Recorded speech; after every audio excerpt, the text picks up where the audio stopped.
بنگلہ دیش کی تاریخ میں رواں ہفتہ ایک فیصلہ کن موڑ ثابت ہوا، ایک ایسا لمحہ جس نے ریاست، سیاست اور انصاف کے پورے ڈھانچے کو ہلا کر رکھ دیا۔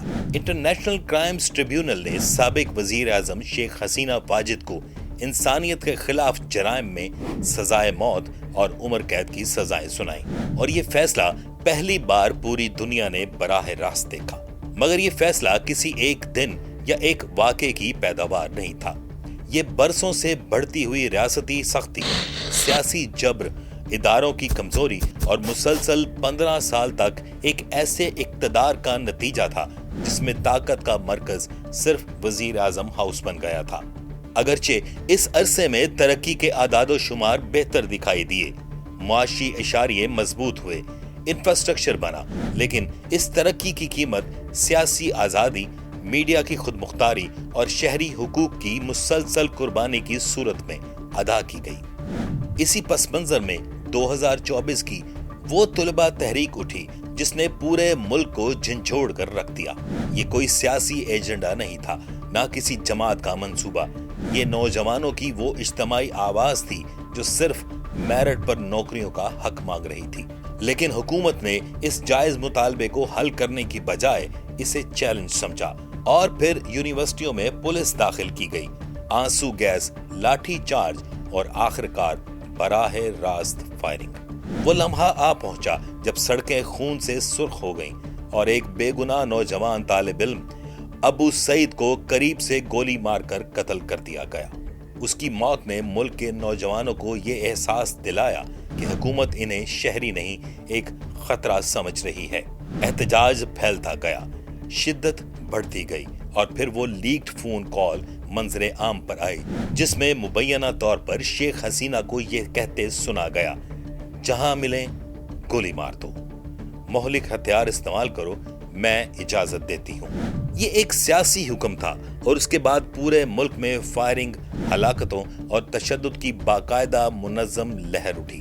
وزیر داخلہ اسدالزماں کمال اور آئی جی پی چودھری عبداللہ المامون پر بھی یہی الزامات ثابت ہوئے کہ انہوں نے ڈرون، ہیلی کاپٹر اور براہ راست فائرنگ کی اجازت دی یا روکنے میں ناکام رہے۔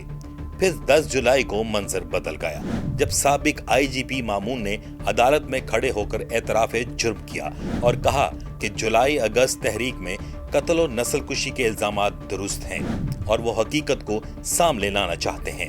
پروسیکیوشن نے 8747 صفحات پر مشتمل شواہد، ویڈیوز، پوسٹ مارٹم رپورٹس، شہداء کی فہرستیں، زخمیوں کے بیانات اور ریاستی احکامات پیش کیے۔ ٹریبیونل نے اپنے 453 صفحات کے فیصلے میں کہا کہ فائرنگ کسی انفرادی افسر کا فیصلہ نہیں تھا، بلکہ براہ راست سیاسی حکم تھا جو انسانیت کے خلاف جرائم کے زمرے میں آتا ہے۔ پھر 5 اگست 2024 وہ لمحہ آیا جب پہلی بار زمینی فورسز نے سیاسی حکم کے باوجود اندھا دھند فائرنگ سے گریز کیا۔ احتجاج رکا نہیں، لہریں بلند ہوتی گئیں، اور اسی روز اعلان ہوا کہ شیخ حسینہ واجد مستعفی ہو چکی ہیں اور ملک چھوڑ کر بھارت منتقل ہو گئی ہیں۔ اسی کے ساتھ ایک اور سچ بھی ابھر کر سامنے آیا، وہ سچ جسے نصف صدی تک پروپیگنڈے کی تہوں میں دبایا گیا۔ 1971 میں اگرتلہ سازش کے تحت مشرقی پاکستان کو اس کے مغربی حصے سے الگ کر دیا گیا، جسے شیخ مجیب کو بھارتی بیانیے نے نجات دہندہ بنا کر پیش کیا۔ وقت نے ثابت کیا کہ حقیقت کچھ اور تھی۔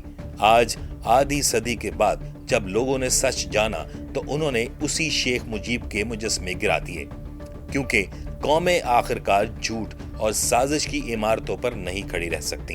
یہ فیصلہ صرف حسینہ واجد یا ان کی حکومت کے خلاف نہیں تھا، یہ پورے نظام حکمرانی کے لیے ایک اعلان تھا کہ ظلم اور جھوٹ کی سیاست چاہے کتنی دیر تک سایہ فگن رہے، ہمیشہ کے لیے نہیں رہتی۔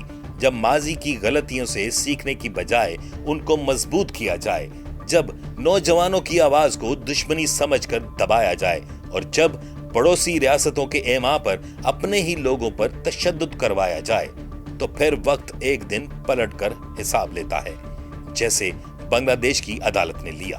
شیخ حسینہ کا سیاسی باب بند ہو چکا ہے اور اب بنگلہ دیش ایک نئے دور میں داخل ہو رہا ہے۔